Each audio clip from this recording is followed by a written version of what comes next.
Résoudre une équation du premier degré. Résoudre une équation du premier degré, par exemple, x plus 2 égale 5. Alors, comme c'est x puissance 1, on appelle ça du premier degré. Résoudre une équation, ça veut dire trouver la valeur de x. Donc, trouver combien vaut x.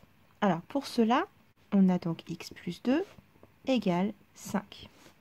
Nous, on souhaite qu'il reste seulement x à gauche, un x à gauche. Donc, le plus 2, il faudrait qu'il puisse s'annuler.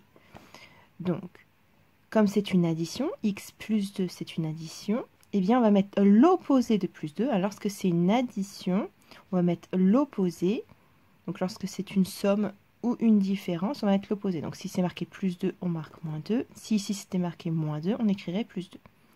Mais si je me permets de faire moins 2 à gauche de l'équation, il faut que je fasse la même chose à droite. Puisque c'est pour que l'égalité reste égale, si je fais quelque chose à gauche, je dois le faire à droite. Du coup, 2 moins 2 égale 0. Et 0, c'est l'élément neutre d'une somme. X plus 0, ça fait x. Ça nous arrange bien, puisque nous, on veut trouver x. 5 moins 2 égale 3. Donc du coup, x est égal à 3. On va en refaire une autre.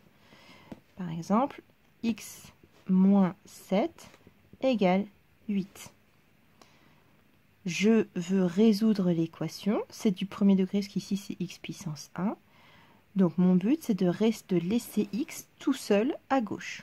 Pour cela, je réécris mon égalité.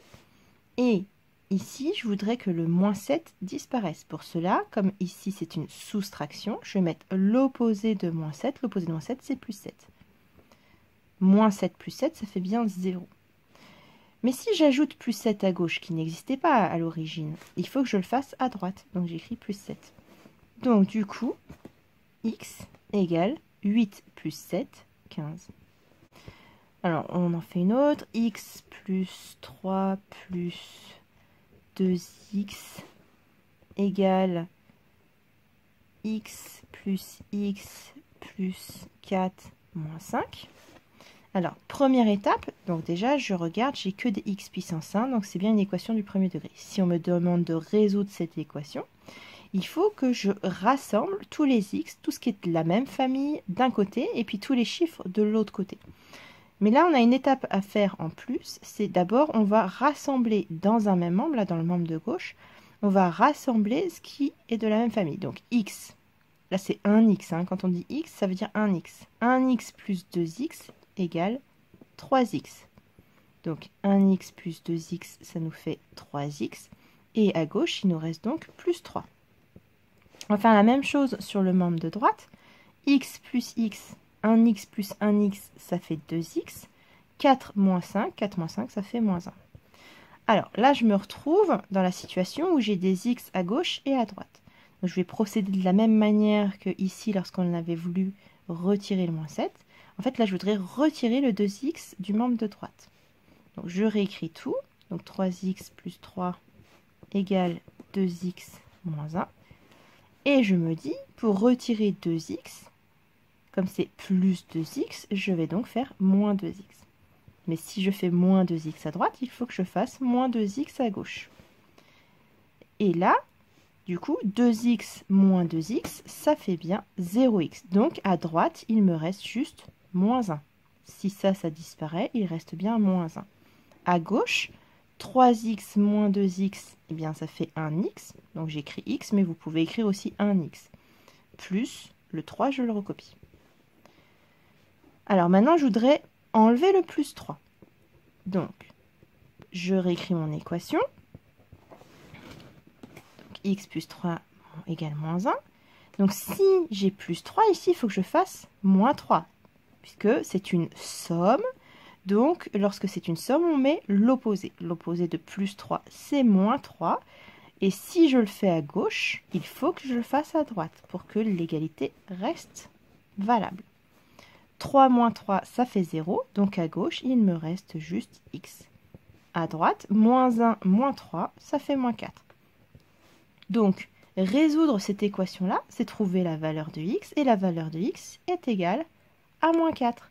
Quand on a une équation, il faut respecter les règles des signes, les priorités dans les calculs. Alors, donc là, on en fait une autre. Donc, on va résoudre cette équation-là. Donc, je regarde le membre de gauche. Donc, x plus 2x, ça fait donc 3x. Ensuite, on sait qu'on doit normalement donner la priorité aux parenthèses. Sauf que là, on a 4 plus 3x. Est-ce qu'on peut additionner 4 plus 3x? C'est un peu comme si on avait 4 fraises plus 3 framboises. 4 fraises plus 3 framboises, ça fera toujours 4 fraises plus 3 framboises. Ça ne fera pas 7 bananes. Du coup, on va retirer la parenthèse. Mais si on retire la parenthèse, il va falloir appliquer la règle des signes, puisqu'ici, il y a un moins devant la parenthèse. Donc, c'est-à-dire que toute la parenthèse, on va appliquer un moins. Donc, moins par plus, parce qu'ici, c'est plus 4. Moins par plus, ça fait donc moins 4. Moins par plus, ça fait donc moins 3x. Égale x moins... Alors, ici, par contre, j'ai une parenthèse, mais j'ai donc 4 plus 5. 4 plus 5, c'est de la même famille. Donc, 4 plus 5, ça fait 9. Donc, je peux écrire directement 9. Ensuite, à gauche, 3x moins 3x. On est d'accord que ça fait 0x. Donc, à gauche, il reste juste moins 4 est égal à x moins 9. Alors ensuite, on veut trouver juste x. Donc, il faut qu'on laisse x tout seul à droite. Ça veut dire qu'on se pose la question, qu'est-ce qui est entre le x et le 9? C'est un moins, c'est une soustraction. Donc, pour retirer entre guillemets le moins 9, on va additionner, on va mettre l'opposé de moins 9. L'opposé de moins 9, c'est plus 9. Si je fais plus 9 à droite, il faut que je le fasse à gauche. Donc, moins 9 plus 9, ça fait donc 0. Donc, à droite, il reste x. Et moins 4 plus 9, moins 4 plus 9, ça fait 5. Donc, x égale 5.